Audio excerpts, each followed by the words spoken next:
안개가 자욱한 한국의 산속, 오래된 절이 고요하게 자리하고 있었다. 봄비가 부드럽게 기와지붕을 두드리는 소리만이 고요한 새벽을 깨우는 이곳은 여러 전설과 비밀을 품고 있는 천년 고찰 구룡사였다. 절의 가장 높은 곳에 위치한 작은 암자에는 90세의 혜원 스님이 거처하고 있었다. 그녀의 주름진 얼굴은 오랜 세월의 지혜와 슬픔을 동시에 담고 있었다. 혜원 스님은 이 절에서 70년을 보냈다. 20세에 출가하여 평생을 이곳에서 불법을 공부하고 수행하며 살아온 그녀는 이제 절의 가장 연로한 스님이자 모든 사람들이 존경하는 구룡사의 정신적 지주였다.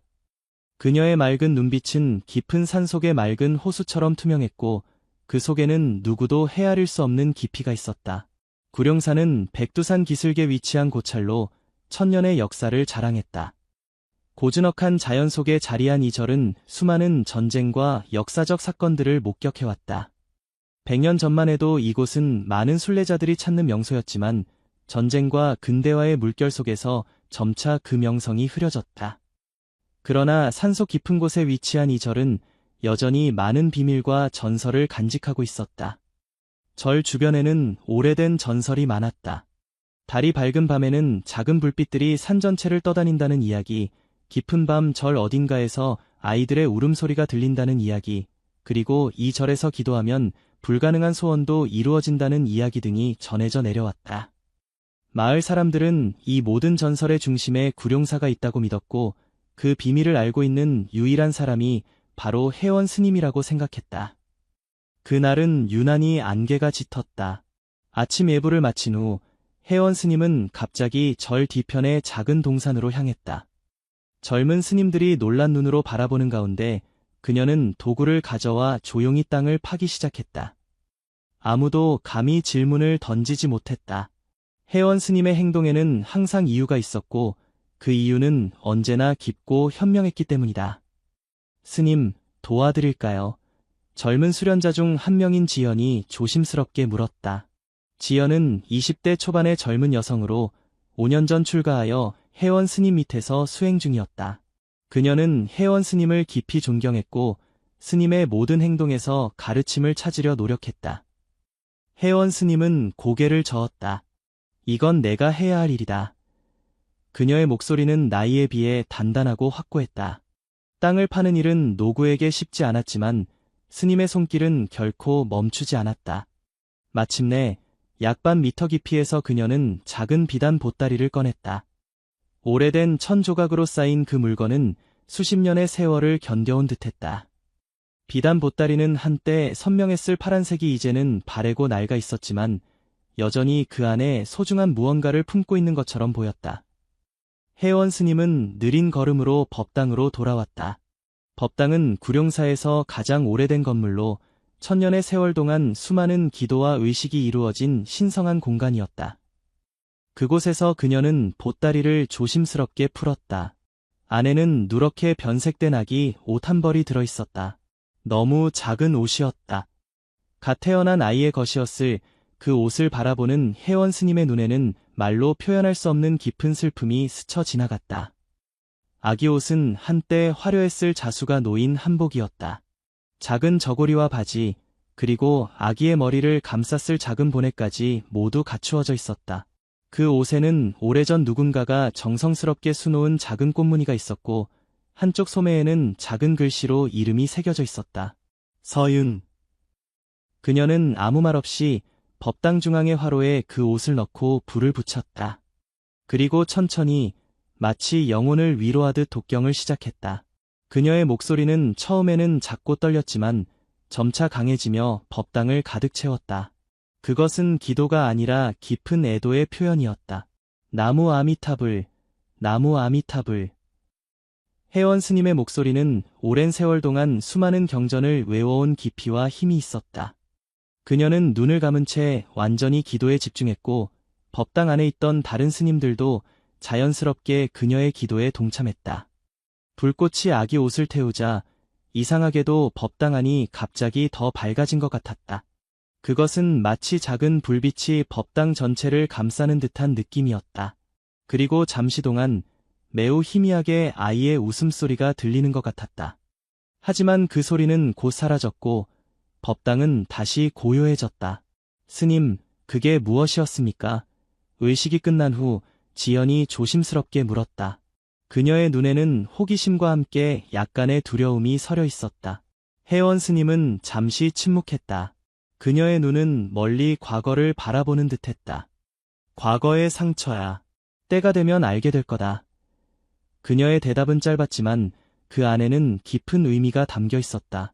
그날 밤부터 구룡사에는 이상한 일들이 일어나기 시작했다. 기도하러 온 사람들이 갑자기 정신을 잃거나 몸에 설명할 수 없는 상처가 생기는 일이 발생했다. 한 불자는 새벽 기도 중에 갑자기 정신을 잃고 쓰러졌는데 깨어난 후에는 자신의 팔에 작은 손가락 자국 같은 멍이 들어있다고 말했다. 또 다른 방문객은 법당에서 기도하던 중 갑자기 등에 뜨거운 통증을 느꼈고 나중에 확인해보니 등에 긴 상처가 나 있었다. 가장 불안하게 만든 것은 밤마다 들려오는 아이의 울음소리였다. 그 소리는 마치 절 어딘가에서 울리는 듯했지만 아무리 찾아도 그 근원을 발견할 수 없었다. 아이의 울음소리는 보통 자정 무렵에 시작되어 약 1시간 동안 계속되었다. 그 소리는 때로는 슬프고 때로는 분노에 찬 것 같았다. 젊은 스님들은 불안에 떨었지만 혜원 스님만은 평온했다. 그녀는 마치 이 모든 일을 예상했던 것처럼 보였다. 그녀는 여전히 매일 같은 시간에 일어나 예불을 드리고 명상을 하고 절을 찾는 불자들을 맞이했다. 그녀의 행동은 조금도 변함이 없었다. 스님, 이상한 일들이 많이 일어나고 있어요. 마을 사람들이 두려워합니다. 지연이 걱정스럽게 말했다. 그녀는 절을 찾는 사람들의 수가 점점 줄어들고 있다는 사실을 알게 되었다. 혜원 스님은 잠시 눈을 감았다가 천천히 떴다. 모든 일에는 이유가 있다. 오래된 업보가 드러나는 것일 뿐이다. 그녀의 목소리는 차분했다. 업보라니요? 무슨 뜻인가요? 지연은 더 알고 싶었다. 이 세상의 모든 행동에는 결과가 따른다. 좋은 행동에는 좋은 결과가, 나쁜 행동에는 나쁜 결과가 뒤따르지. 하지만 그 결과는 즉시 나타나지 않을 수도 있다. 때로는 수십 년, 심지어 여러 생을 거쳐서야 나타나기도 한다. 혜원 스님은 잠시 말을 멈추고 지연을 바라보았다. 이 절에는 오래된 업보가 있다. 그리고 그 업보가 이제 드러나고 있는 것이다. 지연은 더 물어보고 싶었지만 혜원 스님의 표정이 더 이상의 질문을 받아들일 준비가 되어 있지 않다는 것을 알 수 있었다. 그래서 그녀는 고개를 숙이고 물러났다. 그러던 어느 날 밤 폭풍우가 산을 뒤흔드는 가운데 한 남자가 절을 찾아왔다. 그는 비에 흠뻑 젖은 채 법당 문을 두드렸다. 문을 연 지연은 그 남자의 얼굴에 깊은 상처와 두려움이 서려 있음을 발견했다. 남자는 30대 중반으로 보였고 키가 크고 단단한 체격이었다. 그의 얼굴 한쪽에는 긴 흉터가 있었고 그의 눈은 마치 오랫동안 도망쳐온 사람처럼 불안하게 주위를 살폈다. 그의 옷은 찢어지고 더러웠으며 손에는 상처가 가득했다. 제발 도와주세요. 저를 숨겨주세요. 남자의 목소리는 절박했다. 그는 주변을 계속해서 살펴보며 마치 누군가가 쫓아오는 것처럼 불안해했다. 지연은 혜원 스님에게 이 상황을 알렸다. 놀랍게도 혜원 스님은 조금의 망설임도 없이 그를 절에 받아들였다. 그를 작은 암자에 머물게 하라. 음식과 옷을 제공하고 그가 원할 때까지 그곳에 있을 수 있게 해라. 혜원 스님의 목소리는 단호했다. 하지만 스님, 그는 위험해 보입니다. 그의 눈에는 지연은 말을 잇지 못했다. 모든 사람에게는 구원받을 기회가 있다. 그가 왜 여기에 왔는지 생각해보렴. 혜원 스님은 지연의 어깨를 가볍게 두드렸다. 두려워하지 마라. 부처님의 가르침은 모든 중생을 평등하게 대하는 것이다. 그가 과거에 무엇을 했든 지금 그는 도움이 필요한 사람일 뿐이다. 지연은 스님의 가르침을 따랐지만 그녀의 마음속에는 여전히 불안함이 남아있었다. 그녀는 그 남자를 작은 암자로 안내했다. 암자는 절에서 조금 떨어진 곳에 위치해 있었고 한 사람이 머물기에 충분한 크기였다. 이곳에서 쉬세요. 곧 음식과 깨끗한 옷을 가져다 드리겠습니다. 지연은 공손하게 말했다. 남자는 고개를 숙여 감사의 뜻을 표했다. 정말 고맙습니다. 제 목숨을 구해주셨습니다. 그 남자의 이름은 강도원이었다. 그는 말이 적고 불안한 기운을 풍겼다. 그의 등장으로 절의 분위기는 더욱 무거워졌다. 밤에 들리는 아이의 울음소리는 더 커졌고 기이한 일들은 더 자주 발생했다. 방문객들 중 일부는 자신들이 꿈에서 아이들의 모습을 보았다고 말했고 몇몇은 법당에서 기도하던 중 차가운 손이 자신의 어깨를 만지는 것을 느꼈다고 말했다. 하지만 혜원 스님은 여전히 평온함을 유지했다. 그녀는 매일 아침 예불을 드리고 절을 찾는 불자들에게 가르침을 전했다. 그녀는 이상한 일들에 대해서는 언급하지 않았지만 더 열심히 기도하고 명상하는 모습을 보였다. 어느 날 도원은 혜원 스님에게 자신이 죄를 지었다고 고백했다. 그는 사람을 다치게 했고 경찰을 피해 도망 중이었다. 스님, 왜 저 같은 사람을 이곳에 머물게 하십니까?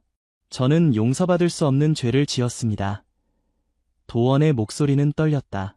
혜원 스님은 잠시 그를 바라보았다. 그녀의 눈에는 판단이 아닌 깊은 이해와 자비가 담겨 있었다. 세상에 용서받을 수 없는 죄는 없다. 다만 진정한 회개가 없을 뿐이지. 하지만 제가 한 일은 저는 사람을 다치게 했습니다. 제 분노 때문에, 제 어리석음 때문에. 도원은 말을 잇지 못했다. 내가 과거에 무엇을 했든 중요한 것은 지금 내가 어떤 선택을 하느냐는 것이다. 과거는 바꿀 수 없지만 미래는 내 손에 달려 있다. 혜원 스님은 부드럽게 말했다. 진정한 회개는 단순히 자신의 죄를 인정하는 것이 아니라 그것을 바로잡기 위해 행동하는 것이다. 도원은 혜원 스님의 말에 깊이 생각했다. 그의 눈에서는 눈물이 흘러내렸다. 저는 정말로 후회합니다. 제가 어떻게 하면 제 잘못을 바로잡을 수 있을까요? 그것은 내 마음이 알고 있다. 내 마음의 소리에 귀를 기울여 보아라. 혜원 스님은 미소를 지었다. 여기서 조금 더 머물며 생각해 보아라. 내가 올바른 결정을 내릴 것이라고 믿는다. 그날 이후 도원은 조금씩 변하기 시작했다. 그는 더 이상 불안하게 주위를 살피지 않았고 절의 일상적인 일에 참여하기 시작했다. 그는 마당을 쓸고 나무를 심고 스님들의 식사 준비를 도왔다. 그의 얼굴은 점차 평온해졌고 그의 눈에서는 이전의 두려움 대신 조금씩 평화가 깃들기 시작했다. 그날 오후 한 노부인이 절을 찾았다. 그녀는 지팡이에 의지한 채 천천히 법당으로 들어왔다. 혜원 스님이 그녀를 맞이했다. 노부인은 70대 후반으로 보였고 허리는 굽었지만 눈빛은 여전히 강인했다. 그녀는 오래된 한복을 입고 있었고 손에는 작은 보따리를 들고 있었다. 스님, 저는 멀리서 왔습니다. 제 아이를 찾으러 왔습니다. 노부인의 목소리는 떨렸다. 혜원 스님은 노부인의 손을 잡았다. 어떤 아이를 찾고 계신가요? 50년 전 이 절에서 태어난 제 아이입니다. 갓 태어나 숨을 거두었지요. 당시 이 절에 계셨던 스님께서 아이를 이곳에 묻어주셨다고 들었습니다. 노부인의 눈에서는 오랜 슬픔의 눈물이 흘러내렸다.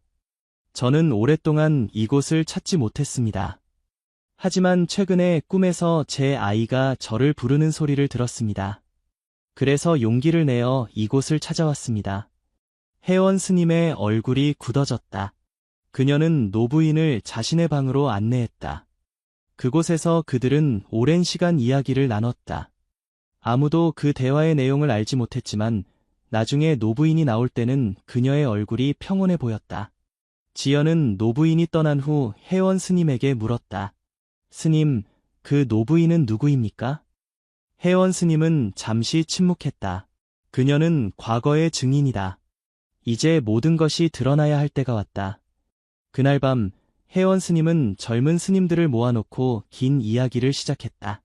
그것은 구룡사의 어두운 역사에 관한 것이었다. 오래전 전쟁과 기근이 이 나라를 뒤덮었을 때 많은 어머니들이 자신의 아이를 살릴 수 없었다. 그들 중 일부는 마지막 희망으로 이 절에 아이를 데려왔다. 하지만 우리도 그들을 모두 살릴 수는 없었다. 많은 아이들이 이곳에서 생을 마감했고 그들의 작은 영혼은 이 산에 남겨졌다. 스님들은 충격에 빠져 서로를 바라보았다. 그들 중 아무도 이런 이야기를 들어본 적이 없었다. 그 아이들은 제대로 된 애도와 의식 없이 묻혔다. 그들의 영혼은 아직도 이곳을 떠돌고 있다. 그들이 울음소리를 내는 것이다. 혜원 스님의 목소리는 무거웠다. 그럼 스님이 며칠 전에 땅을 파신 것은? 지연이 떨리는 목소리로 물었다. 그렇다. 내가 처음 이 절에 왔을 때 그곳에 한 아이가 묻혀 있었다. 내가 오늘 만난 노부인의 아이였다. 나는 그 아이의 옷을 찾아 적절한 의식을 치러주려 했던 것이다. 혜원 스님은 깊은 한숨을 내쉬었다. 하지만 그것은 시작에 불과하다. 이 절 주변에는 수십 명의 아이들이 묻혀 있다. 그들은 모두 적절한 위령제를 받지 못했고 그들의 영혼은 아직도 이곳을 떠돌고 있다. 그럼 최근에 일어나는 일들은? 한 젊은 스님이 물었다. 그렇다. 그 아이들의 영혼이 우리에게 도움을 청하는 것이다. 그들은 자신들의 존재를 인정받고 제대로 된 의식을 통해 이 세상을 떠나고 싶어 한다. 모든 스님들은 충격과 슬픔에 잠겼다. 그들은 자신들이 살고 있는 절이 이런 어두운 역사를 갖고 있다는 사실을 알지 못했다. 하지만 혜원 스님의 이야기를 들으며 그들은 이제 매일 밤 들리는 울음소리의 의미를 이해하게 되었다. 우리는 무엇을 해야 합니까? 지연이 물었다. 우리는 그 아이들을 위한 대규모 천도제를 열어야 한다. 그들의 영혼을 위로하고 그들이 평화롭게 다음 생으로 갈 수 있도록 도와야 한다. 혜원 스님의 목소리는 결연했다. 다음 날, 한 예언자가 절을 찾아왔다. 그는 자신이 꿈에서 계시를 받았다며 이 절에 오래된 원한이 서려 있다고 말했다. 그는 혜원 스님에게 경고했다. 예언자는 60대 중반의 남성으로 흰 도복을 입고 있었다. 그의 눈은 깊고 통찰력이 있었으며 그의 목소리는 마치 멀리서 들려오는 것처럼 신비로웠다. 많은 영혼들이 이 세상으로 돌아오려 합니다. 그들은 자신들이 겪은 부당한 죽음에 대한 복수를 원합니다. 예언자는 심각한 표정으로 말했다. 그들의 원한은 깊고 그 힘은 강합니다. 이 절과 이곳을 찾는 모든 사람들이 위험에 처할 수 있습니다. 그들이 원하는 것은 무엇입니까? 혜원 스님이 물었다. 그들은 인정받기를 원합니다. 그들이 이 세상에 존재했다는 사실, 그들의 죽음이 의미 없지 않았다는 사실을 인정받고 싶어 합니다. 예언자는 잠시 말을 멈추고 혜원 스님을 바라보았다. 그리고 그들은 당신을 원합니다. 저를요? 혜원 스님은 놀라지 않는 듯했다. 그렇습니다. 당신은 이 절의 비밀을 알고 있는 마지막 사람입니다. 당신은 그들과 연결되어 있습니다. 그들은 당신을 통해 이 세상과 소통하려 합니다. 혜원 스님은 고개를 끄덕였다. 저는 이미 알고 있었습니다. 꿈속에서 그들이 저를 찾아왔습니다. 예언자는 한숨을 내쉬었다. 조심하십시오. 이러한 영혼들은 때로는 위험할 수 있습니다. 그들의 분노와 슬픔은 이해할 수 있지만 그들이 이 세상에 해를 끼치도록 해서는 안 됩니다. 혜원 스님은 깊이 생각한 후 대규모 천도제를 준비하기로 결정했다. 그녀는 모든 스님들과 함께 7일 동안의 기도와 의식을 계획했다. 이 소식이 퍼지자 수많은 불자들과 주변 마을 사람들이 동참하겠다고 나섰다. 준비는 빠르게 진행되었다. 젊은 스님들은 법당을 깨끗이 청소하고 향과 초를 준비했다. 마을 사람들은 음식과 필요한 물품을 기부했다. 천도제는 다음 보름달이 뜨는 날 시작될 예정이었다. 그 사이 강도원은 점점 더 불안해 보였다. 그는 혜원 스님에게 다가가 이곳을 떠나겠다고 말했다. 스님, 저는 더 이상 도망칠 수 없습니다. 제 죄를 인정하고 벌을 받아야 합니다. 혜원 스님은 고개를 끄덕였다. 맞다. 진정한 평화는 도망침으로써 얻을 수 없다. 하지만 천도제가 끝난 후에 가도록 하렴. 내가 이곳에 온 이유가 있을 것이다. 도원은 혜원 스님의 말에 고개를 숙였다. 알겠습니다. 천도제가 끝날 때까지 기다리겠습니다. 그동안 제가 도울 일이 있다면 말씀해 주십시오. 혜원 스님은 미소를 지었다. 그렇게 해주면 고맙겠구나. 우리는 모든 도움이 필요하다. 천도제 준비가 한창일 때 저를 찾는 사람들의 수가 늘어났다. 그들 중 대부분은 불자들이었지만 일부는 단순히 호기심에 이끌려온 사람들이었다. 이상하게도 천도제 준비가 시작된 이후로는 이상한 일들이 줄어들었다. 밤에 들리던 아이들의 울음소리도 줄어들었고 사람들이 정신을 잃거나 상처를 입는 일도 거의 없었다. 그러나 혜원 스님은 이것이 일시적인 현상일 뿐이라고 생각했다. 그녀는 영혼들이 천도제를 기다리고 있다고 믿었다. 천도제가 시작되기 전날 밤 혜원 스님은 홀로 절 뒤편의 숲으로 들어갔다. 달빛이 어둠을 밝히는 가운데 그녀는 작은 암자를 찾아갔다. 그곳은 오래전에 버려진 곳으로 아무도 찾지 않는 장소였다. 암자는 낡고 작았지만 여전히 그 구조는 온전했다. 한때는 누군가의 수행처였을 이곳은 이제 거미줄과 먼지로 가득했다. 혜원 스님은 조심스럽게 문을 열고 안으로 들어갔다. 암자 안에는 작은 불단이 있었고 그 앞에는 오래된 불상이 놓여 있었다. 불상은 때가 묻어 원래의 색을 알아보기 힘들었다. 혜원 스님은 작은 천으로 불상을 조심스럽게 닦기 시작했다. 오랜 시간 동안 홀로 계셨군요. 그녀는 부처님을 향해 부드럽게 말했다. 이제 당신의 자비로운 빛이 필요합니다.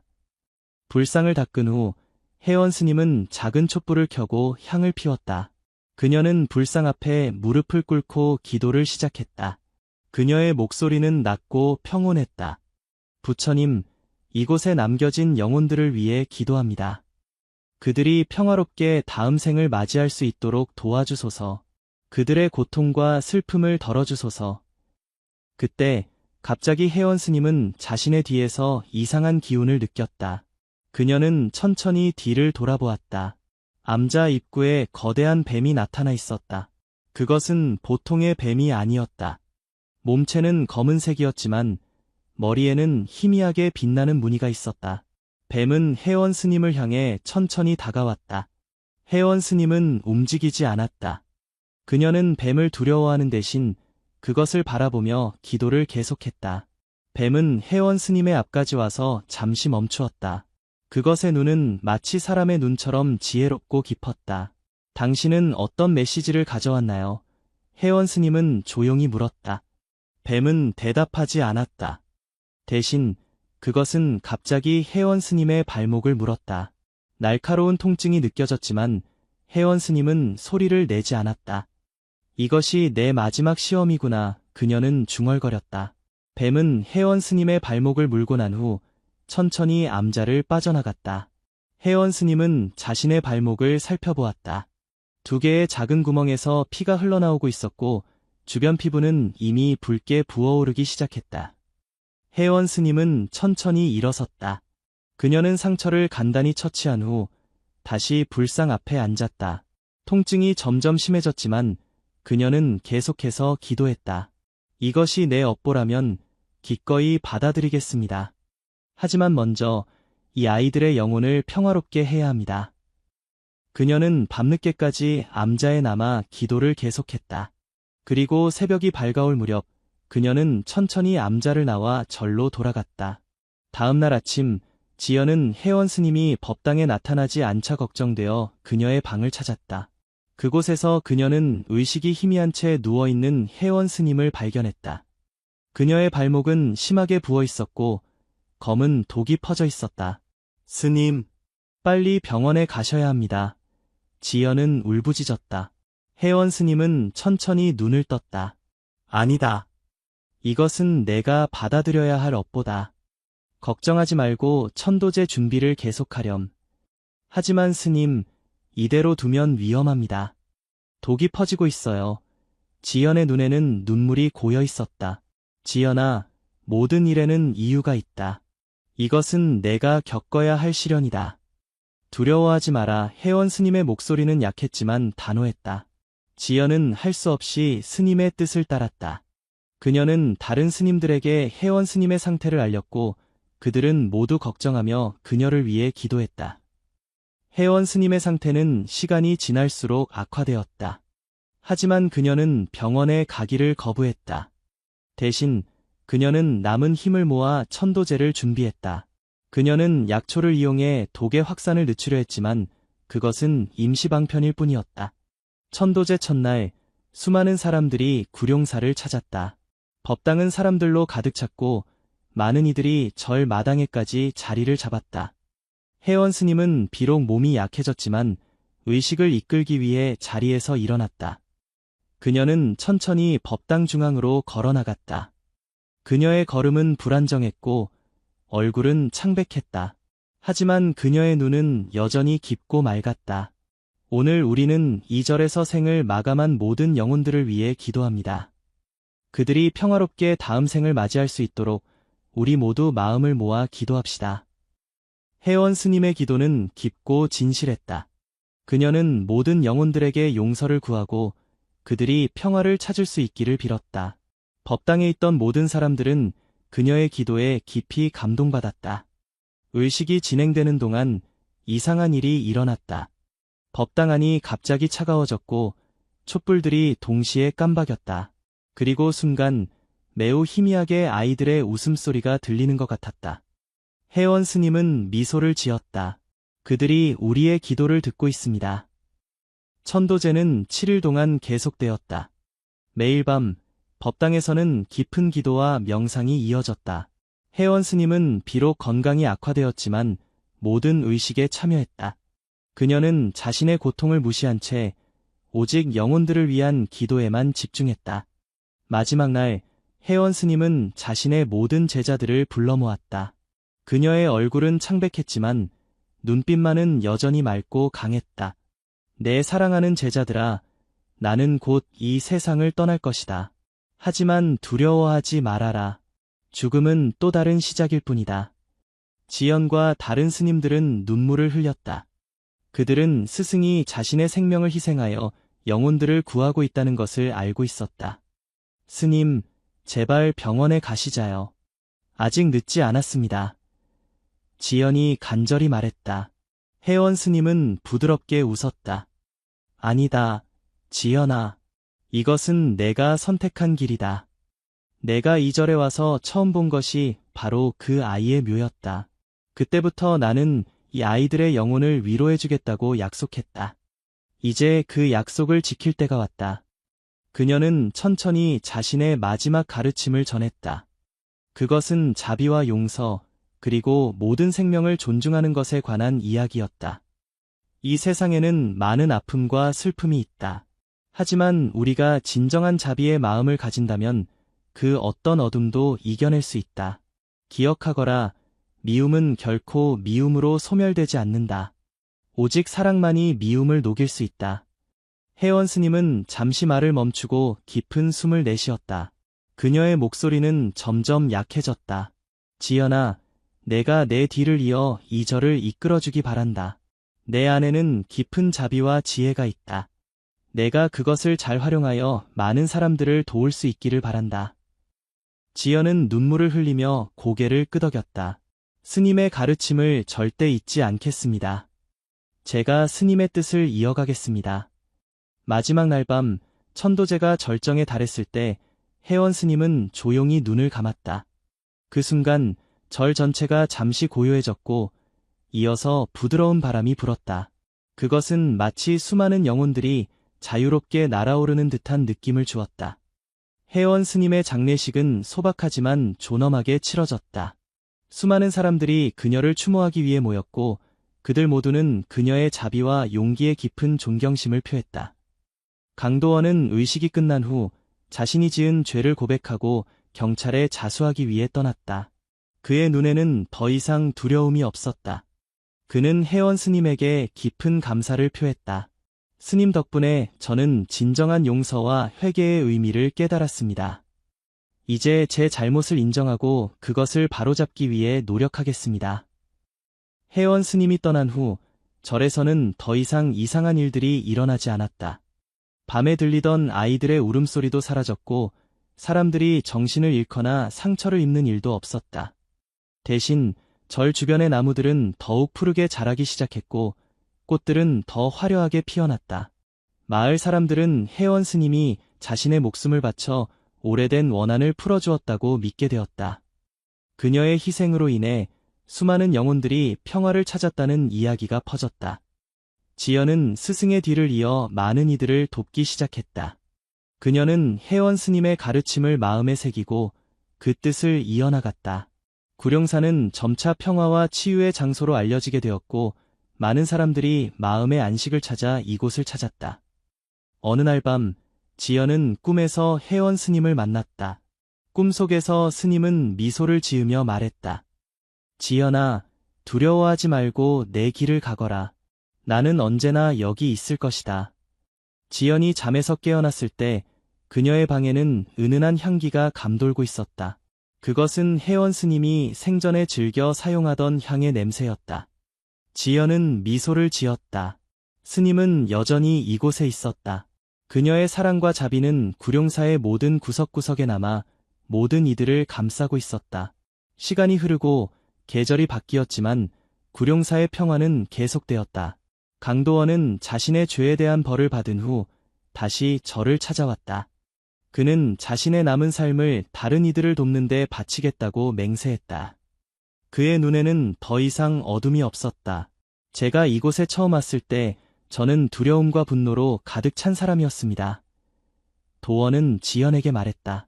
하지만 혜원 스님은 저에게 용서와 자비의 의미를 가르쳐 주셨습니다. 이제 저는 그 가르침을 다른 이들에게 전하고 싶습니다. 지연은 미소를 지었다. 혜원 스님은 늘 모든 사람에게는 변화할 수 있는 가능성이 있다고 말씀하셨어요. 당신의 변화는 그 말씀이 진실임을 증명합니다. 도원은 출소 후 어려운 환경에 처한 청소년들을 위한 센터를 설립했다. 그는 자신의 경험을 바탕으로 그들이 올바른 길을 찾을 수 있도록 도왔다. 그의 센터는 희망의 빛이라는 이름으로 불렸고 그곳에서 많은 젊은이들이 새로운 삶을 시작했다. 노부인도 가끔 절을 찾아와 명상을 하곤 했다. 그녀는 이제 자신의 아이가 평화롭게 쉬고 있다는 것을 알았다. 그녀의 오랜 아픔도 서서히 치유되고 있었다. 제 아이가 태어났을 때 저는 너무 어렵고 가난했습니다. 노부인은 지연에게 말했다. 저는 그를 제대로 돌볼 수 없었고 결국 이곳에 데려왔습니다. 그가 숨을 거두었을 때 저는 그를 위해 아무것도 해줄 수 없었습니다. 평생 동안 그 죄책감을 안고 살았습니다. 지연은 노부인의 손을 잡았다. 이제 그 아이는 평화를 찾았습니다. 그리고 당신도 자신을 용서해야 합니다. 당신은 최선을 다했습니다. 노부인은 눈물을 흘리며 고개를 끄덕였다. 혜원 스님이 제게 그러셨어요. 이제 저도 그것을 믿으려고 합니다. 구룡산은 이제 슬픔과 고통, 그리고 치유와 희망이 공존하는 장소가 되었다. 그곳은 혜원 스님의 정신이 살아 숨쉬는 곳이었다. 그녀의 이야기는 많은 이들에게 전해졌고 그녀의 자비와 희생은 영원히 기억될 것이다. 밤이 깊어질 때 가끔 부드러운 바람이 절을 감싸고 지나간다. 그것은 마치 혜원 스님이 여전히 이곳을 지키고 있는 듯한 느낌을 준다. 그녀의 영혼은 구룡사의 모든 곳에 스며들어 이곳을 찾는 모든 이들에게 평화와 위안을 전해주고 있다. 지연은 이제 많은 스님들을 이끄는 위치가 되었다. 그녀는 스승인 혜원 스님의 가르침을 따라 모든 생명을 존중하고 사랑하는 방법을 제자들에게 전했다. 구룡산은 점점 더 많은 사람들이 찾는 평화의 성지가 되었고 혜원 스님의 이야기는 세대를 넘어 전해지게 되었다. 어느 봄날 한 여행자가 절을 찾아왔다. 그는 자신을 역사학자라고 소개하며 절의 역사에 대해 연구하고 있다고 말했다. 이 절에는 특별한 이야기가 있다고 들었습니다. 그는 지연에게 말했다. 특히 혜원 스님에 관한 이야기요. 지연은 미소를 지었다. 혜원 스님은 이 절의 영혼이셨습니다. 그분의 이야기는 길고 깊습니다. 역사학자는 호기심 어린 눈으로 지연을 바라보았다. 그분에 대해 더 알고 싶습니다. 특히 그분이 이 절의 오래된 비밀을 어떻게 해결하셨는지요. 지연은 잠시 생각했다. 그녀는 혜원 스님의 이야기가 어떻게 전해져야 할지 고민했다. 그것은 단순한 이야기가 아니라 깊은 교훈과 의미를 담고 있는 것이었다. 스님의 이야기는 사랑과 자비, 그리고 희생에 관한 것입니다. 지연은 천천히 말을 이었다. 그분은 이 세상의 모든 생명이 소중하다고 가르치셨습니다. 심지어 이미 떠난 영혼들도 마찬가지로요. 역사학자는 깊이 고개를 끄덕였다. 그분의 가르침은 지금 이 시대에도 여전히 유효하군요. 그렇습니다. 혜원 스님의 가르침은 시대를 초월합니다. 그것은 인간의 본질적인 가치에 관한 것이니까요.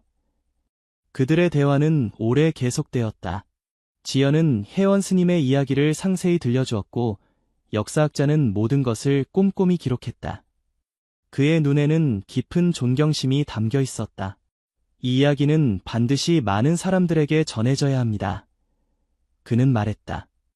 혜원 스님의 자비와 용기는 우리 모두에게 영감을 줄 것입니다. 지연은 미소를 지었다. 그것이 바로 스님이 원하셨던 것입니다. 그분의 이야기가 다른 이들에게 희망과 용기를 주는 것이요. 역사학자가 떠난 후 지연은 혜원 스님의 묘소를 찾았다. 그곳은 절 뒤편의 조용한 언덕에 위치해 있었다. 그녀는 스님의 묘 앞에 꽃을 놓고 기도했다. 스님, 당신의 이야기가 이제 더 많은 사람들에게 전해질 것입니다. 당신의 자비와 사랑이 세상을 밝히는 빛이 되기를 바랍니다. 지연이 기도를 마치고 일어났을 때 그녀는 묘소 주변에 작은 꽃들이 피어 있는 것을 발견했다. 그것은 전에 본 적 없는 희귀한 꽃들이었다. 지연은 놀라움과 함께 미소를 지었다. 그것은 마치 혜원 스님이 그녀의 기도에 응답하는 것 같았다. 혜원 스님이 떠난 지 10년이 지난 어느 날, 구룡사는 특별한 의식을 준비했다. 그것은 스님의 사랑과 희생을 기리는 의식이었다. 전국 각지에서 많은 사람들이 모여들었고, 절은 촛불로 가득 찼다.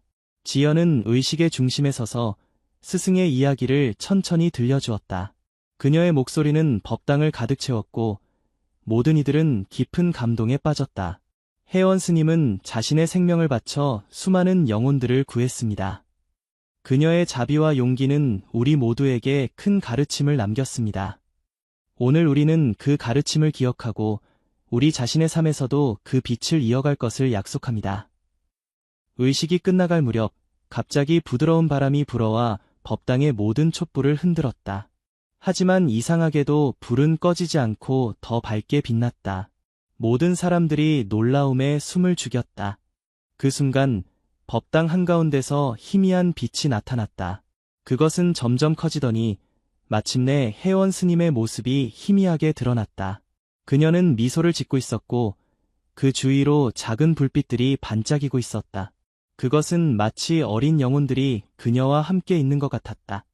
환영은 오래 지속되지 않았다. 잠시 후 빛은 서서히 사라졌다. 하지만 그 짧은 순간에 모든 사람들은 깊은 평화와 위안을 느꼈다. 지연의 눈에는 눈물이 가득 고였다. 스승님은 여전히 우리와 함께 계십니다. 그녀는 떨리는 목소리로 말했다. 그리고 그녀가 구한 영혼들도 마찬가지입니다. 그날 이후 구룡사는 더욱 신성한 장소로 여겨졌다.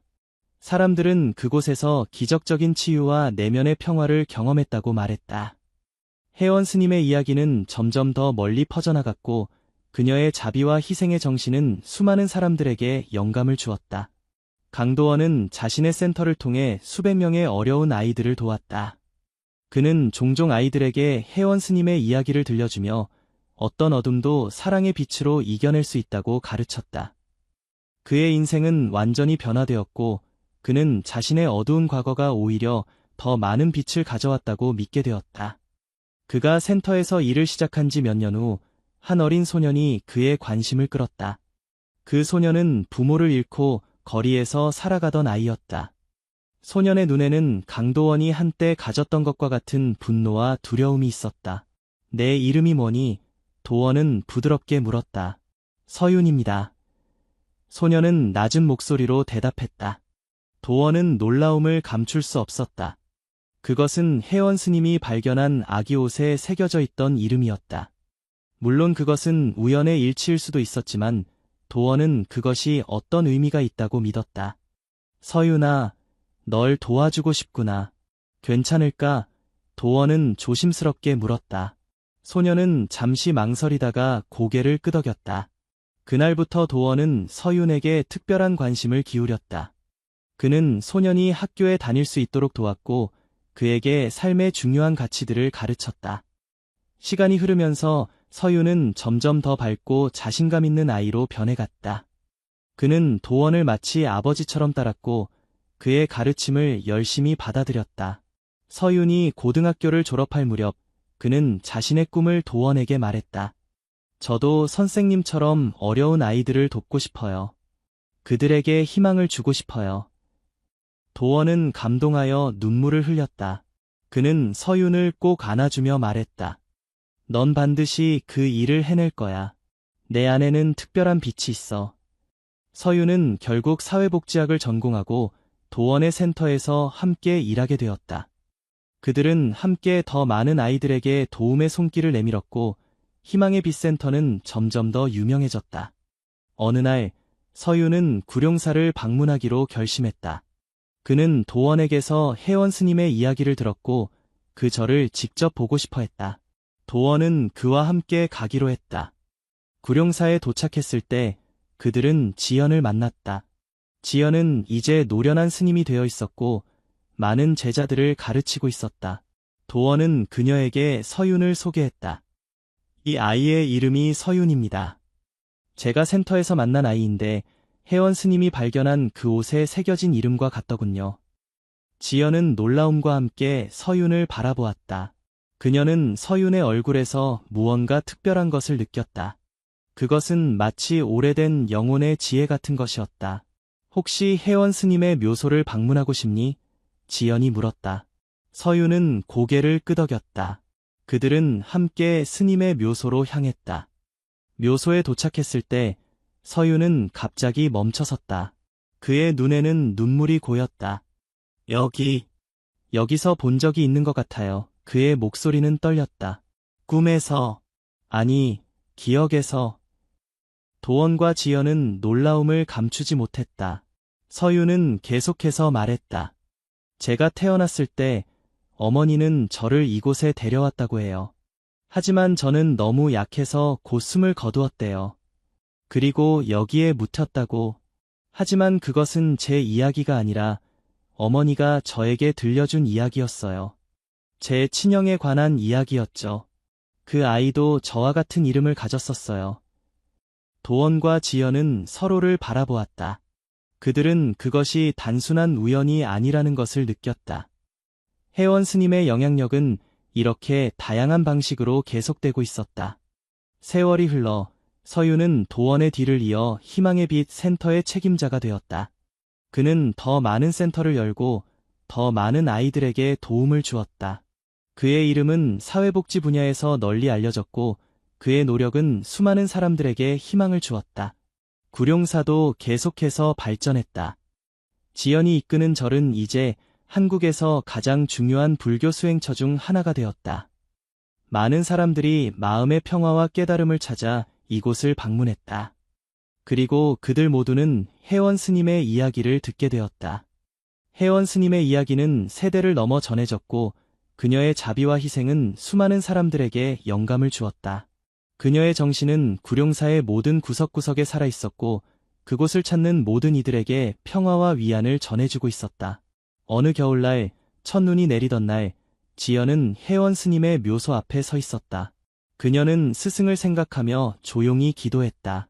그때 갑자기 그녀의 앞에 작은 소년이 나타났다. 그 소년은 미소를 지으며 그녀를 바라보았다. 당신은 누구니? 지연이 놀라서 물었다. 소년은 대답하지 않고 미소만 지었다. 그리고 순간 그는 사라져 버렸다. 지연은 그 자리에 서서 한동안 움직이지 못했다. 그녀는 방금 본 것이 환상인지 아닌지 확신할 수 없었다. 하지만 그녀의 마음속에는 이상한 평화와 따뜻함이 느껴졌다. 그날 밤, 지연은 꿈에서 다시 혜원 스님을 만났다. 스님은 그 소년의 손을 잡고 있었다. 이 아이는 오래전에 이곳에서 생을 마감한 영혼 중 하나였다. 이제 그들은 모두 평화를 찾았단다. 내가 계속해서 이 절을 지키고 사람들을 돕는다면 그들의 영혼은 영원히 편안할 것이다.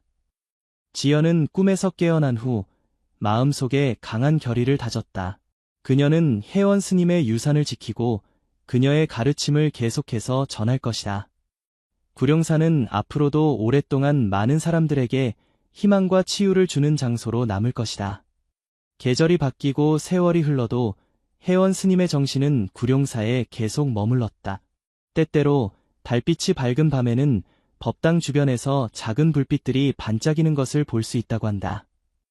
마을 사람들은 그것이 혜원 스님과 함께 평화를 찾은 영혼들이라고 믿는다. 구룡산은 이제 단순한 사찰을 넘어 영적인 치유와 내면의 평화를 찾는 이들의 성지가 되었다. 그곳에는 혜원 스님의 사랑과 자비가 여전히 살아 숨쉬고 있었고 그녀의 이야기는 많은 이들에게 용기와 희망을 주는 전설이 되었다. 한국의 깊은 산속 천년 고찰 구룡사에는 90세의 노스님이 살았다. 그녀는 한아기의 옷을 찾아 불태움으로써 오래된 비밀을 풀어냈고 그 과정에서 자신의 생명을 바쳤다. 하지만 그녀의 희생은 헛되지 않았다. 그녀의 자비와 용기는 수많은 영혼들을 구원했고 그녀의 정신은 여전히 많은 이들에게 영감을 주고 있다. 이것이 혜원 스님의 이야기다. 사랑과 자비, 그리고 무조건적인 희생의 이야기.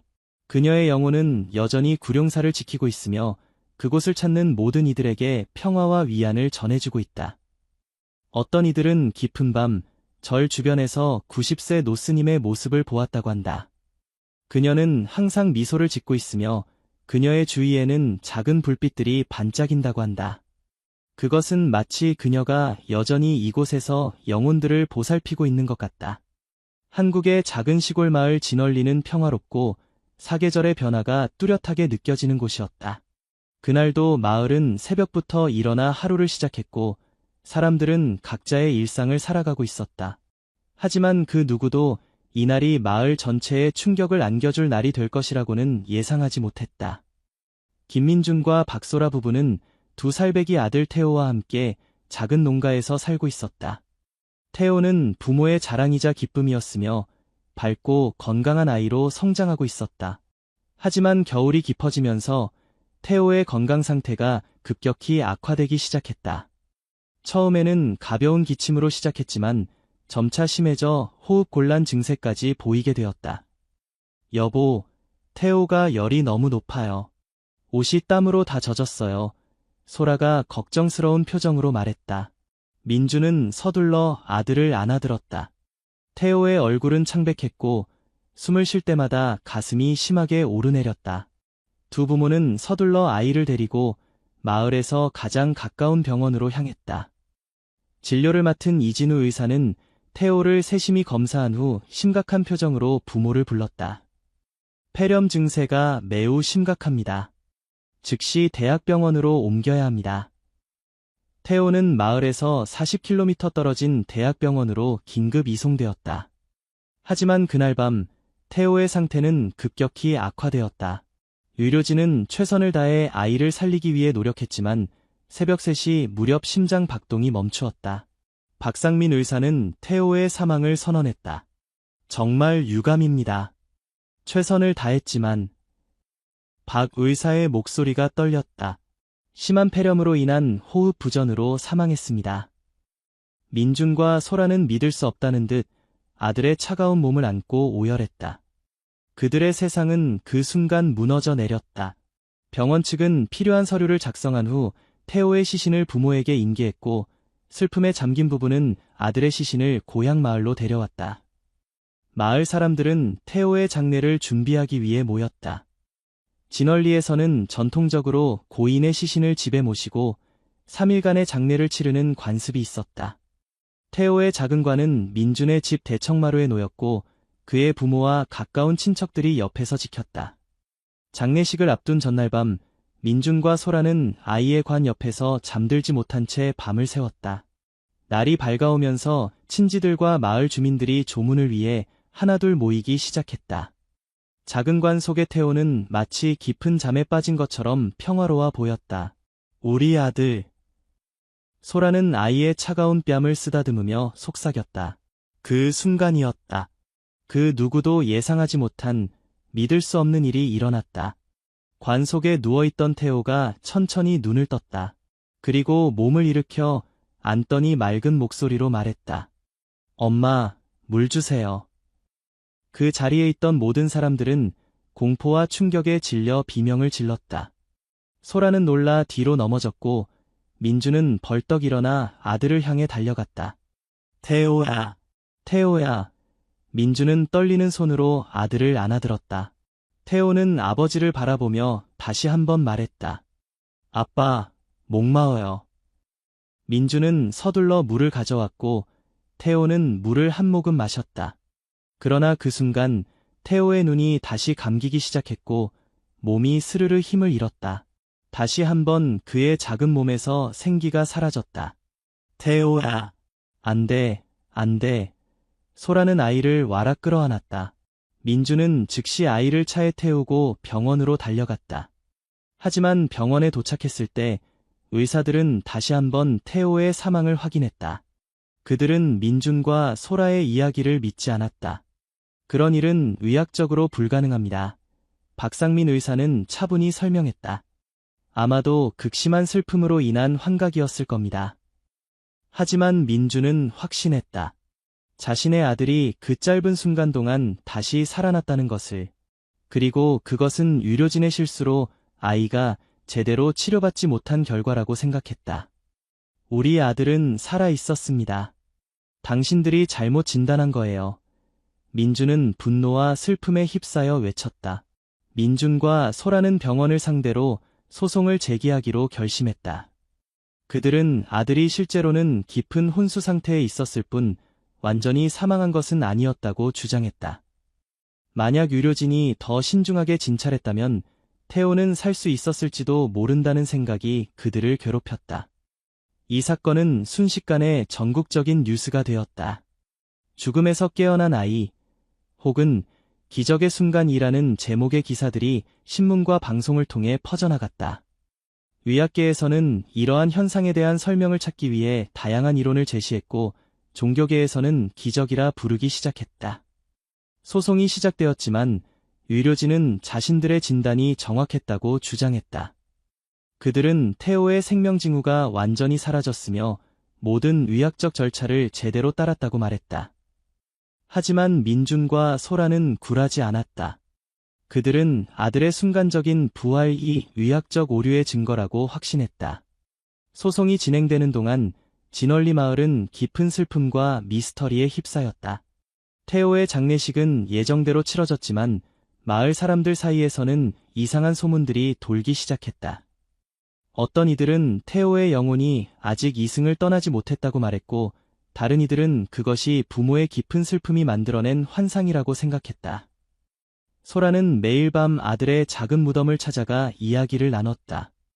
그녀는 아들이 그날 보여준 짧은 생명의 순간이 자신을 위한 마지막 인사였다고 믿고 싶었다. 하지만 한편으로는 병원의 실수로 아들을 빼앗겼다는 생각에 괴로워했다. 민주는 다른 방식으로 슬픔에 대처했다. 그는 아들의 사례와 유사한 의학적 미스터리를 찾아 밤낮 없이 연구했다. 그는 인터넷과 도서관에서 라자루스 증후군이라 불리는 현상에 대한 자료를 찾아냈다. 이는 공식적으로 사망 선고를 받은 후에 자발적으로 순환이 재개되는 극히 드문 상황을 말했다. 그는 또한 프랑스에서 있었던 앙젤로 헤이스의 사례를 발견했다. 앙젤로는 오토바이 사고 후 사망 선고를 받고 묻혔지만 보험 조사 과정에서 무덤이 파헤쳐졌을 때 살아있는 것으로 밝혀졌다. 이러한 사례들은 민준에게 희망과 동시에 깊은 후회를 안겨주었다. 소송은 장기화되었고 양측은 치열하게 공방을 이어갔다. 민준과 소라 측은 여러 의료 전문가를 증인으로 세워 태호의 상태가 제대로 진단되지 않았을 가능성을 주장했다. 반면 병원 측은 모든 의료 절차가 정확히 수행되었으며 부모가 주장하는 깨어남은 시신의 자연적인 움직임이나 부모의 심리적 상태로 인한 착각일 수 있다고 반박했다. 법정 공방이 계속되는 사이 민주는 점점 더 깊은 우울증에 빠져들었다. 그는 자신이 아들을 구하지 못했다는 죄책감에 시달렸고 밤마다 악몽에 시달렸다. 그의 악몽에서는 항상 태호가 관 속에서 깨어나 도움을 요청하는 모습이 반복되었다. 소라 역시 큰 상처를 입었지만 그녀는 점차 현실을 받아들이기 시작했다. 그녀는 남편과 달리 태호의 짧은 귀한 의학적 오류보다는 특별한 선물이었다고 생각하기 시작했다. 마지막으로 아들의 목소리를 듣고 눈을 볼 수 있었던 순간을 감사히 여겼다. 여보, 우리는 계속 이렇게 살 수 없어요. 소라가 어느 날 밤 민준에게 말했다. 태호는 우리가 행복하길 원할 거예요. 하지만 민준은 여전히 놓을 수 없었다. 나는 진실을 알아야 해. 우리 아들에게 무슨 일이 있었는지. 소송이 1년째 되던 해 법원은 최종 판결을 내렸다. 판사는 민준과 소라의 주장에 동정적이었지만 의학적 증거가 부족하다는 이유로 병원 측에 손을 들어주었다. 태호의 사망은 유료과실이 아닌 불가항력적인 질병의 결과로 인정되었다. 판결 이후 민주는 더욱 깊은 절망에 빠졌다. 그는 마을 사람들을 피해 집에 틀어박혔고 술에 의존하기 시작했다. 소라는 남편을 걱정했지만 그를 돕는 방법을 찾지 못했다. 그러던 어느 날 아무도 예상치 못한 손님이 그들의 집을 찾아왔다. 그것은 태호를 마지막으로 진찰했던 박상민 의사였다. 그는 법정 밖에서 민준과 소라를 만나고 싶다고 했다. 제가 왜 찾아왔는지 궁금하실 겁니다. 박 의사가 말했다. 솔직히 저도 태호의 사례에 대해 계속 생각해왔습니다. 그는 가방에서 서류 뭉치를 꺼내 민준에게 건넸다. 이건 태호의 모든 의료 기록입니다. 공식적으로는 말할 수 없었지만 태호의 상태가 좀 더 신중하게 다루어졌어야 했을지도 모릅니다. 민준은 믿을 수 없다는 표정으로 의사를 바라보았다. 무슨 뜻입니까? 태호의 증상은 매우 복잡했습니다. 사망 직전에 검사에서 놓친 부분이 있을 수 있어요. 완전한 확신을 가지고 사망을 선언하기 전에 더 많은 검사를 했어야 했을지도 모릅니다. 박 의사의 고백은 민준과 소라에게 복잡한 감정을 안겨주었다. 한편으로는 그들의 의심이 옳았다는 증거였지만 다른 한편으로는 이미 돌아올 수 없는 아들에 대한 슬픔을 더했다. 제가 이 말을 드리는 이유는 같은 실수가 반복되지 않았으면 해서입니다. 저는 병원 내부에서 응급 상황에서의 사망 선고 절차를 개선하기 위해 노력하고 있어요. 민주는 오랫동안 침묵했다. 그의 마음속에서는 분노와 복수심, 그리고 아들에 대한 깊은 그리움이 교차했다. 하지만 그의 입에서 나온 것은 예상치 못한 질문이었다. 태호, 우리 아들이 고통스러워했나요? 박 의사의 눈에 눈물이 고였다. 아니요. 그 아이는 평화롭게 떠났습니다. 정말 약속드립니다. 그날 밤 민주는 처음으로 마음의 평화를 느꼈다. 아들의 죽음에 대한 의문은 여전히 완전히 해결되지 않았지만 그는 이제 앞으로 나아갈 준비가 되었다고 느꼈다. 수개월 후 민준과 소라는 아들의 이름을 딴 재단을 설립했다. 태호 재단은 농촌 지역의 어린이 의료 서비스를 개선하고 응급 의료 시스템을 강화하는 데 기여했다. 그들은 자신들과 같은 비극이 다른 가족에게 일어나지 않기를 바랐다. 박상민 의사 역시 이 재단에 적극적으로 참여했다. 그는 자신의 경험을 바탕으로 의사들에게 더 신중한 진단의 중요성을 알리는 데 헌신했다. 그의 노력으로 병원은 의심스러운 사망 사례에 대한 추가 검사 프로토콜을 도입했다. 시간이 흐르면서 민준과 소라는 새로운 아이를 입양했다.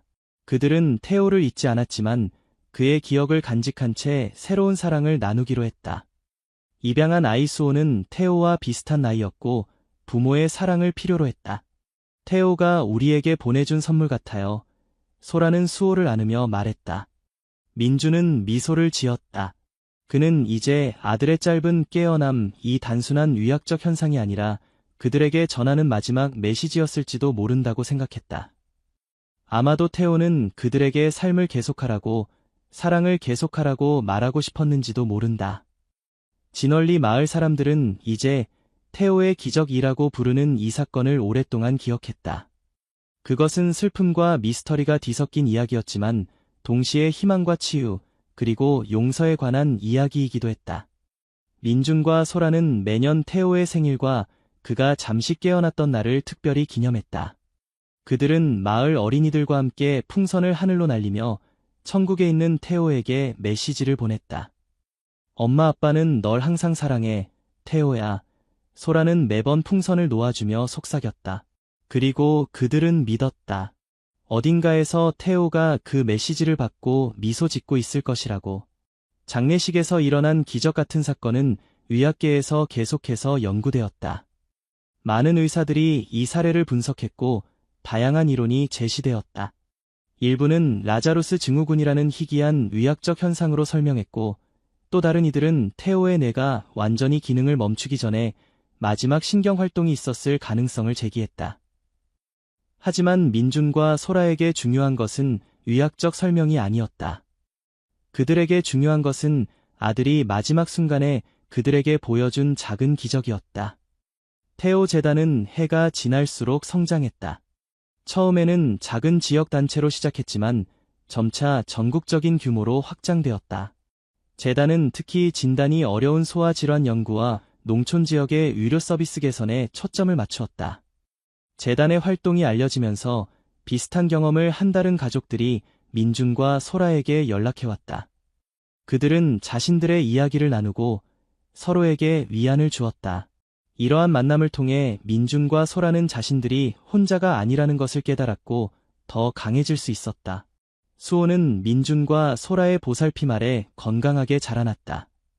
그는 자신이 입양되었다는 사실과 태호의 이야기를 어릴 때부터 알았다. 수호는 종종 자신이 볼 수 없는 형에 대해 질문했고 민준과 소라는 항상 정직하게 대답해 주었다. 태호 형은 하늘에서 우리를 지켜보고 있어. 민준은 수호에게 말했다. 그는 내가 우리 가족의 일원이 된 것을 매우 기뻐할 거야. 어느 날 수호가 8살이 되었을 때 그는 부모에게 특별한 요청을 했다. 태호 형이 묻힌 곳에 가보고 싶어요. 민준과 소라는 수호를 데리고 태호의 묘지를 찾았다. 작은 묘비 앞에서 수호는 잠시 눈을 감고 무언가를 속삭였다. 뭐라고 말한 거니? 소라가 물었다. 수호는 미소를 지었다. 태호 형에게 약속했어요. 제가 엄마 아빠를 잘 돌볼 거라고요. 민준과 소라는 서로를 바라보며 눈물을 흘렸다. 그들은 비록 태호를 잃었지만 그의 짧은 생애가 가져다준 변화와 사랑은 계속해서 이어지고 있다고 느꼈다. 태호 재단의 10주년을 맞아 민준과 소라는 특별한 행사를 계획했다. 그들은 전국에서 유료 전문가들과 비슷한 경험을 한 가족들을 초대했다. 행사의 주제는 삶과 죽음의 경계였으며 의학적 진단의 한계와 개선 방안에 대한 토론이 이루어졌다. 행사의 마지막 날, 민준은 무대에 올라 자신의 이야기를 나누었다. 우리는 아들 태호를 통해 많은 것을 배웠습니다. 삶과 죽음이 단순히 흑백으로 나눌 수 없는 복잡한 과정이라는 것, 그리고 사랑하는 사람을 잃는 아픔 속에서도 새로운 목적과 의미를 찾을 수 있다는 것을요. 그의 연설은 참석자들에게 깊은 감동을 주었다. 특히 박상민 의사는 민준의 용기와 헌신에 큰 감명을 받았다. 그는 자신의 과오를 인정하고 개선하기 위해 노력한 것이 얼마나 중요한 결과를 가져왔는지 실감했다. 행사가 끝난 후 한 노인이 민준에게 다가왔다. 그는 자신을 민간의학 연구자라고 소개했다. 김 선생님, 저는 오랫동안 임사체험과 유사한 현상들을 연구해왔습니다. 태호 군의 사례는 매우 특별하지만 완전히 설명할 수 없는 것은 아닙니다. 노인은 민준에게 오래된 책 한 권을 건넸다. 이 책에는 한국 전통의학에서 기록된 유사한 사례들이 있습니다. 옛 의원들은 이를 혼반환, 즉 영혼의 짧은 귀환이라고 불렀죠. 민준은 호기심에 책을 펼쳤다. 거기에는 조선시대부터 기록된 여러 사례들이 있었다. 장례식 중에 잠시 깨어났다가 다시 사망한 사람들, 매장 직전에 생명의 징후를 보인 사람들의 이야기가 상세히 기록되어 있었다. 현대의학은 아직 이런 현상을 완전히 설명하지 못합니다. 하지만 그렇다고 해서 그것이 존재하지 않는다는 뜻은 아니죠. 이 만남은 민준에게 새로운 관점을 제공했다. 그는 아들의 경험이 단순히 의학적 오류가 아닌 인간의 생명과 죽음이 가진 미스터리의 일부일 수 있다고 생각하기 시작했다. 민준은 그 책을 소라와 함께 밤늦게까지 읽었다. 책에는 영혼의 마지막 작별 인사라고 불리는 현상에 대한 설명도 있었다. 이는 사망한 사람이 사랑하는 이들에게 마지막 인사를 전하기 위해 잠시 돌아온다는 믿음이었다. 만약 그것이 사실이라면 소라가 말했다. 태호는 우리에게 작별 인사를 하러 온 걸까요? 민주는 아내의 손을 잡았다. 아마도. 하지만 나는 그가 우리에게 더 많은 것을 남겼다고 생각해. 그는 우리에게 새로운 삶의 목적을 주었어. 태호의 죽음 이후 15년이 지났다.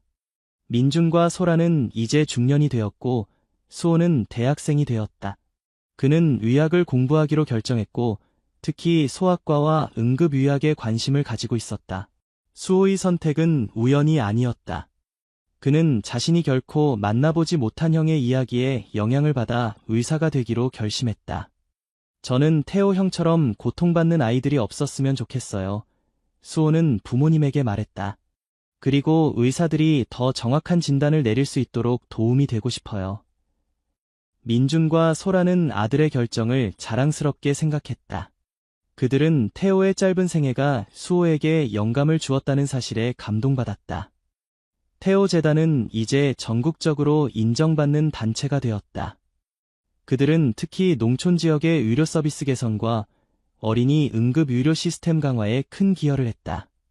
재단의 노력으로 여러 작은 마을에 소아과 클리닉이 설립되었고 의료진들은 응급 상황에서의 정확한 진단을 위한 교육을 받았다.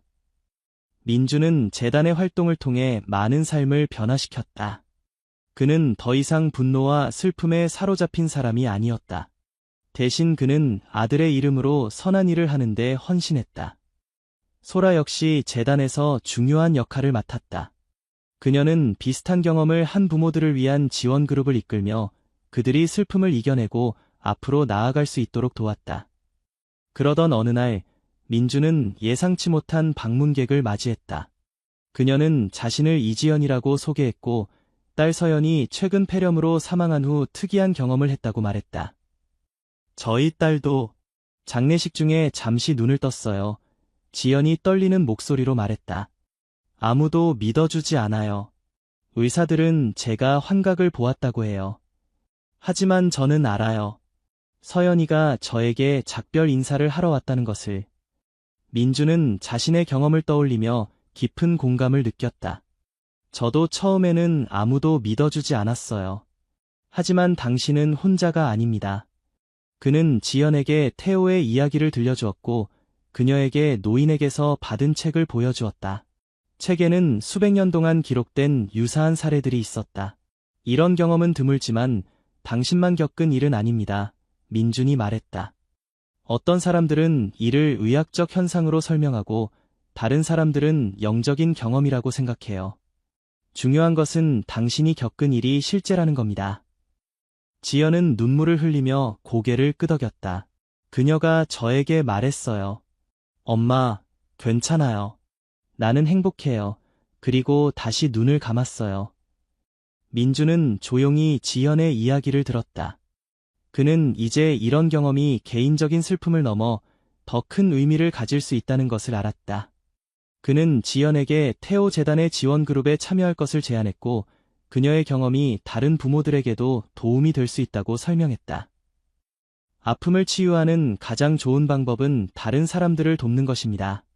민준이 말했다. 적어도 저에게는 그랬어요. 지연과의 만남 이후 민주는 마지막 작별 인사 사례를 더 체계적으로 수집하기로 결심했다. 그는 의학자, 심리학자, 그리고 전통의학 전문가들과 협력하여 이러한 현상을 연구하는 특별 프로젝트를 시작했다. 그들은 전국 각지에서 비슷한 경험을 한 가족들을 인터뷰했다. 놀랍게도 많은 사례들이 공통점을 가지고 있었다. 대부분의 경우 깨어남은 매우 짧았고 주로 사랑하는 사람에게 마지막 메시지를 전하는 형태였다. 또한 대부분의 사례는 어린 아이들이나 젊은 사람들에게서 발생했다. 민준과 연구팀은 이 데이터를 바탕으로 논문을 발표했다. 생명의 마지막 순간, 죽음과 삶의 경계에 대한 문화적, 의학적 고찰이라는 제목의 이 논문은 의학계와 일반 대중 모두에게 큰 관심을 받았다. 논문은 이러한 현상에 대한 다양한 문화적, 역사적 이해를 탐구했고 현대의학의 한계와 가능성을 논의했다. 민주는 특히 의료진들에게 환자의 가족이 보고하는 이러한 경험을 무시하지 말고 공감과 존중으로 대할 것을 강조했다. 수호는 의대생으로서 이 연구에 깊은 관심을 보였다. 그는 방학 동안 아버지의 프로젝트에 참여했고 의학적 관점에서 이 현상을 이해하려고 노력했다. 아버지, 몇몇 의학 논문에서는 이런 현상을 자율신경계의 일시적 재활성화로 설명하고 있어요. 수호가 어느 날 말했다. 하지만 저는 그것만으로는 모든 사례를 설명할 수 없다고 생각해요. 민주는 아들의 의견에 동의했다. 의학은 많은 것을 설명할 수 있지만 모든 것을 설명할 수는 없단다. 때로는 우리가 이해할 수 없는 일들이 일어나기도 해. 그들의 연구는 점차 국제적인 관심을 받기 시작했다. 유럽과 미국의 연구자들이 협력을 제안했고 비슷한 사례들이 전 세계에서 보고되었다. 이는 더 이상 한국만의 현상이 아니라 인간 경험의 보편적인 부분일 수 있다는 것을 시사했다. 20주기가 다가오면서 민준과 소라는 태호를 기리기 위한 특별한 행사를 계획했다. 이번에는 단순한 추모를 넘어 삶과 죽음에 대한 다양한 문화적, 의학적, 영적 관점을 탐구하는 국제 콘퍼런스를 개최하기로 했다. 콘퍼런스에는 전 세계에서 의사, 과학자, 종교 지도자, 철학자들이 참석했다. 그들은 죽음의 정의, 임종 경험, 그리고 마지막 작별 인사 현상과 같은 주제에 대해 토론했다. 민주는 개회사에서 이렇게 말했다. 우리는 20년 전 아들 태호를 잃었습니다. 그의 죽음은 우리에게 말할 수 없는 고통을 안겨주었지만 동시에 우리에게 새로운 여정을 시작할 기회를 주었습니다. 오늘 우리는 여기에 모여 삶과 죽음에 대한 우리의 이해를 넓히고 서로 다른 관점을 존중하며 함께 배우기 위해 모였습니다. 콘퍼런스 마지막 날, 수호는 자신의 연구를 발표했다. 그는 의대생으로서 임상 경험과 과학적 지식을 바탕으로 마지막 작별 인사 현상에 대한 새로운 관점을 제시했다. 의학은 점점 발전하고 있지만 아직도 죽음의 순간에 대해 완전히 이해하지 못하고 있습니다. 수호가 말했다. 뇌의 활동이 중단된 후에도 일시적으로 의식이 유지될 가능성, 그리고 이것이 문화적, 영적 경험과 어떻게 연결되는지에 대한 더 많은 연구가 필요합니다. 그의 발표는 젊은 의사의 관점에서 과학과 인간성을 결합한 접근법을 보여주었고 참석자들에게 깊은 인상을 남겼다. 콘퍼런스가 끝난 후 민준과 소라는 태호의 묘지를 찾았다. 그들은 이제 노부부가 되었지만 아들에 대한 사랑은 변함없었다. 태호야, 내가 우리에게 준 선물은 정말 크구나. 소라가 묘비 앞에 꽃을 놓으며 말했다. 내가 있었기에 우리는 많은 사람들의 삶을 변화시킬 수 있었어. 민주는 아내의 손을 잡았다. 그리고 수호도 훌륭한 청년으로 자랐단다. 내가 자랑스러워할 만한 동생이지. 그들이 묘지를 떠나려 할 때 갑자기 부드러운 바람이 불어왔다. 그 바람은 마치 누군가의 손길처럼 그들의 얼굴을 쓰다듬었고 주변의 꽃잎들을 살포시 흩뜨렸다. 소라는 미소를 지었다. 태호가 우리와 함께 있는 것 같아요. 민준도 고개를 끄덕였다. 그는 이제 아들의 죽음과 그 후의 기적 같은 순간이 단순한 의학적 현상이나 슬픈 사건이 아니라 자신의 삶을 변화시킨 귀중한 선물이었다고 믿었다. 그들이 집으로 돌아왔을 때 수호가 그들을 기다리고 있었다. 그는 의대에서의 마지막 학기를 앞두고 있었고 졸업 후 소아과 전문의가 되기 위한 계획을 세우고 있었다. 어머니, 아버지, 수호가 말했다. 제가 중요한 결정을 내렸어요. 졸업 후에 농촌 지역 병원에서 일하고 싶어요. 유료 서비스가 부족한 곳에서 아이들을 돕고 싶습니다. 민준과 소라는 감동했다. 그들은 수호가 태호의 유산을 자신만의 방식으로 이어가고 있다는 것을 느꼈다. 내가 어떤 결정을 내리든 우리는 항상 내 편이란다. 민준이 말했다. 태호도 내가 자랑스러울 거야. 그날 밤 민준은 오래된 일기장을 꺼내 새로운 내용을 적었다. 오늘은 태호가 우리를 떠난 지 20년이 되는 날이다. 처음에는 그의 죽음이 내 인생의 끝인 것처럼 느껴졌다. 하지만 지금 돌이켜보면 그것은 새로운 시작이었다. 태호의 짧은 생애와 그가 우리에게 보여준 기적 같은 순간은 우리 가족의 삶을 완전히 바꾸어 놓았다. 수호는 훌륭한 의사가 될 것이고 태호 재단은 계속해서 성장하고 있다. 우리의 연구는 많은 사람들에게 위안과 희망을 주었다. 그리고 나는 이제 이해한다. 죽음이 끝이 아니라는 것을, 사랑은 죽음을 초월한다는 것을, 그리고 가장 어두운 순간에도 빛은 존재한다는 것을. 태호야, 내가 준 선물에 감사한다. 내가 그날 잠시 깨어나 우리에게 말을 건네준 그 순간은 우리 삶의 가장 고통스러운 시간이었지만 동시에 가장 소중한 선물이 되었다. 민주는 일기장을 닫고 창밖을 바라보았다. 밤하늘에는 별들이 빛나고 있었고 그는 아들이 어딘가에서 자신을 지켜보고 있다고 느꼈다. 그의 마음은 이제 평화로웠다. 태호의 죽음과 그 후의 미스터리한 사건은 여전히 완전히 설명되지 않은 채로 남아있었지만 그것은 더 이상 중요하지 않았다.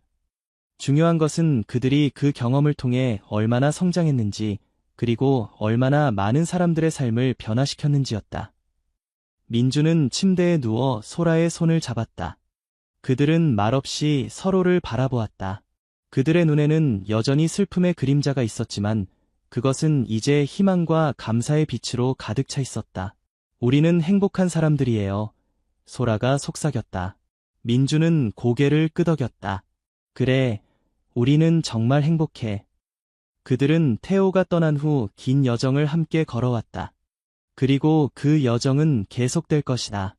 슬픔에서 희망으로, 상실에서 새로운 목적으로, 그리고 죽음의 미스터리에서 삶의 경이로움으로. 태호의 이야기는 이제 단순한 비극이 아니었다. 그것은 사랑, 용기, 그리고 인간 경험의 심오한 미스터리에 관한 이야기였다.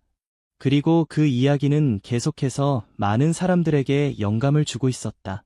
마을 사람들은 여전히 태호의 기적에 대해 이야기했고, 때로는 새로운 세대의 아이들이 호기심 어린 눈으로 민준에게 물었다. 할아버지, 정말로 죽은 아이가 다시 살아났어요. 그럴 때마다 민준은 미소를 지으며 대답했다. 그건 단순한 이야기가 아니란다. 그것은 우리에게 삶과 죽음, 그리고 그 사이의 신비로운 순간에 대해 가르쳐준 소중한 경험이었지. 그리고 아이들은 경외심을 담은 눈으로 그를 바라보았다. 그들은 아직 완전히 이해하지 못했지만 언젠가 그들도 삶과 죽음의 경계에 대한 자신만의 이해를 발견할 것이다. 태호의 이야기는 계속해서 퍼져나갔고 그것은 단순한 의학적 미스터리를 넘어 희망과 위안의 메시지가 되었다. 그리고 민준과 소라는 그들의 아들이 짧은 생애를 통해 이토록 많은 사람들에게 영향을 미칠 수 있었다는 사실에 감사했다.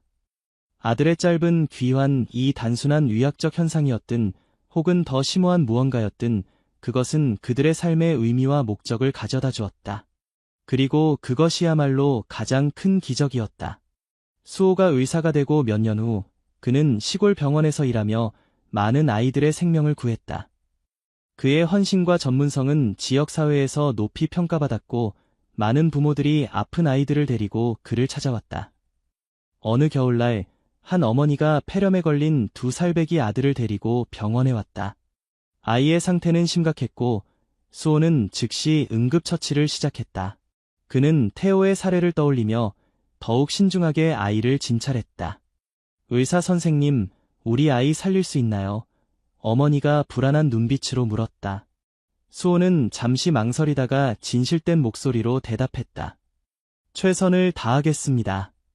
어머니께서도 아이를 믿어주세요. 수호는 밤새 아이 곁을 지켰다. 그는 태호 재단에서 개발한 최신 진단 프로토콜을 적용하며 아이의 상태를 면밀히 관찰했다. 여러 차례 위기가 있었지만 수호는 포기하지 않았다. 그의 노력은 결실을 맺었다. 다음 날 아침 아이의 상태가 안정되기 시작했고 일주일 후에는 완전히 회복되었다. 우리 아이를 살려주셔서 정말 감사합니다. 어머니가 눈물을 흘리며 말했다. 선생님은 천사 같은 분이에요.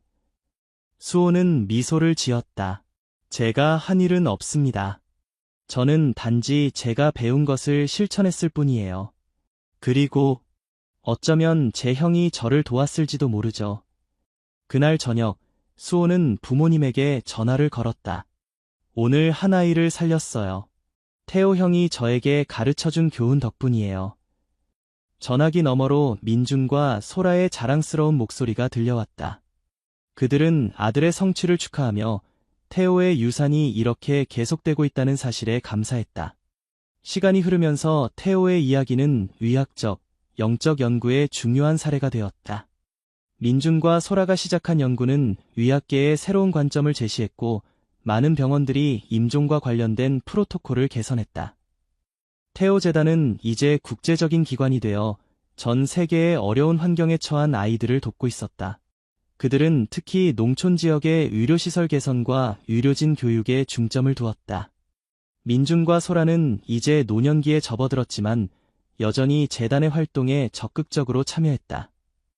그들은 자신들의 경험을 바탕으로 많은 사람들에게 이안과 희망을 전하는 강연을 계속했다. 태호의 30주기를 맞아 그들은 특별한 회고록을 출판했다. 작은 기적, 우리 아들 태호의 이야기라는 제목의 이 책은 베스트셀러가 되었고 많은 독자들에게 깊은 감동을 주었다. 책의 마지막 장에서 민주는 이렇게 썼다. 우리는 아들 태호를 잃은 후 긴 여정을 걸어왔습니다. 그 여정은 때로는 고통스럽고 혼란스러웠지만 동시에 아름답고 의미 있는 것이었습니다. 태호가 우리에게 보여준 짧은 기적의 순간은 우리 삶을 완전히 바꾸어 놓았습니다. 우리는 이제 죽음이 끝이 아니라는 것을 압니다. 그것은 단지 다른 형태의 시작일 뿐입니다. 태호는 비록 육체적으로는 우리 곁을 떠났지만 그의 영향력은 여전히 우리와 함께하며 수많은 사람들의 삶을 변화시키고 있습니다. 슬픔은 결코 완전히 사라지지 않습니다. 그것은 우리의 일부가 되어 함께 흐르지만 시간이 지나면서 그 성격이 변화합니다. 처음에는 날카롭고 견디기 힘든 고통이었던 것이 점차 감사와 사랑이 담긴 그리움으로 변해갑니다. 우리는 태호가 우리에게 준 선물에 영원히 감사할 것입니다. 그의 짧은 생애와 그 후의 기적의 순간은 우리에게 삶의 소중함과 죽음의 신비로움을 가르쳐 주었습니다. 그리고 가장 중요한 것은 사랑은 죽음보다 강하다는 것을 깨닫게 해주었습니다. 이 회고록은 전 세계 여러 언어로 번역되었고 비슷한 경험을 한 가족들에게 위안을 주었다. 그것은 단순한 슬픈 이야기가 아니라 희망과 치유, 그리고 새로운 시작에 관한 이야기였다. 수호는 이제 유명한 소아과 의사가 되어 자신만의 클리닉을 운영하고 있었다. 그의 클리닉 이름은 태호의 집으로 형을 기리는 의미를 담고 있었다. 그는 특히 중증 호흡기 질환을 가진 아이들을 치료하는 데 전문성을 가지고 있었고 많은 생명을 구했다. 민준과 소라는 손자들과 함께 시간을 보내며 평화로운 노년을 보내고 있었다. 수호는 결혼하여 두 아이의 아버지가 되었는데 그중 첫째 아들의 이름을 태호라고 지었다. 어느 날 어린 태호가 할아버지에게 물었다. 할아버지, 제가 삼촌 이름을 가지고 있다면서요. 삼촌은 어떤 분이었어요? 민주는 손자를 무릎에 앉히고 부드럽게 대답했다. 내 삼촌은 아주 특별한 아이였단다. 그는 짧은 시간 동안 이 세상에 있었지만 많은 사람들의 삶을 바꾸어 놓았지. 그리고 내가 그의 이름을 물려받았다는 것은 아주 큰 영광이란다. 제가 커서 삼촌처럼 특별한 사람이 될 수 있을까요? 어린 태호가 물었다. 물론이지. 민준이 미소를 지으며 대답했다. 너는 이미 특별하단다. 그리고 내가 삼촌의 이름을 가진 것처럼 그의 따뜻한 마음도 함께 가지고 있을 거야. 그날 밤 민준은 창밖의 별을 바라보며 조용히 말했다. 태호야, 내가 우리에게 준 선물은 계속해서 자라고 있구나. 내 이름을 가진 손자도 너처럼 특별한 아이란다. 고마워, 내 아들. 별들이 더욱 밝게 빛나는 것 같았고 부드러운 바람이 민준의 얼굴을 쓰다듬었다. 그 순간 그는 아들이 여전히 자신과 함께 있다는 것을 느꼈다. 태호의 이야기는 끝나지 않았다.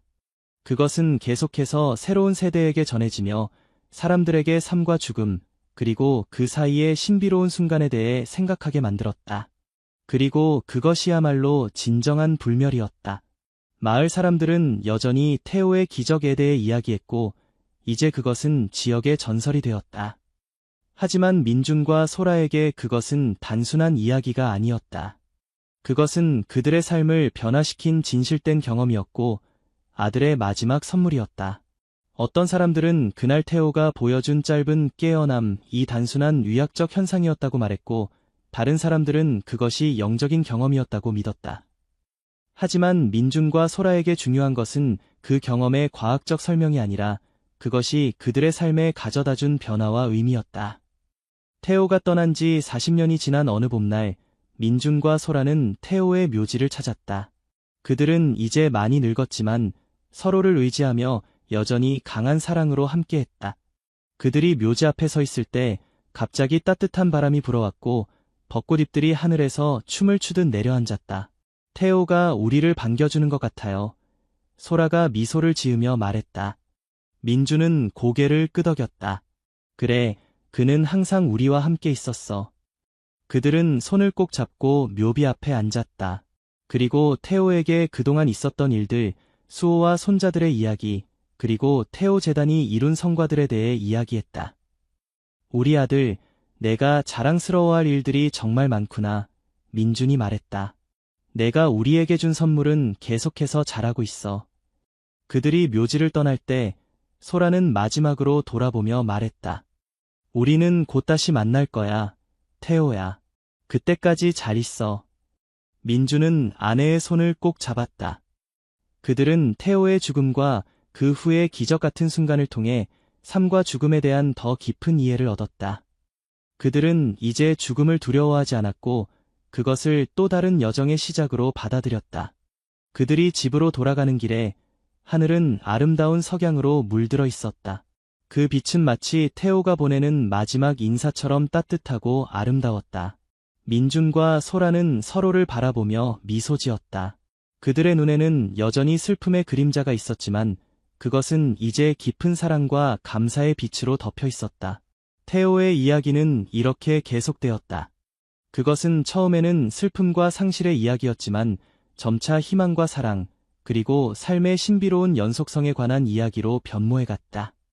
그리고 그 이야기는 오랫동안 많은 사람들에게 영감을 주며 계속될 것이다. 왜냐하면 진정한 사랑은 결코 끝나지 않기 때문이다.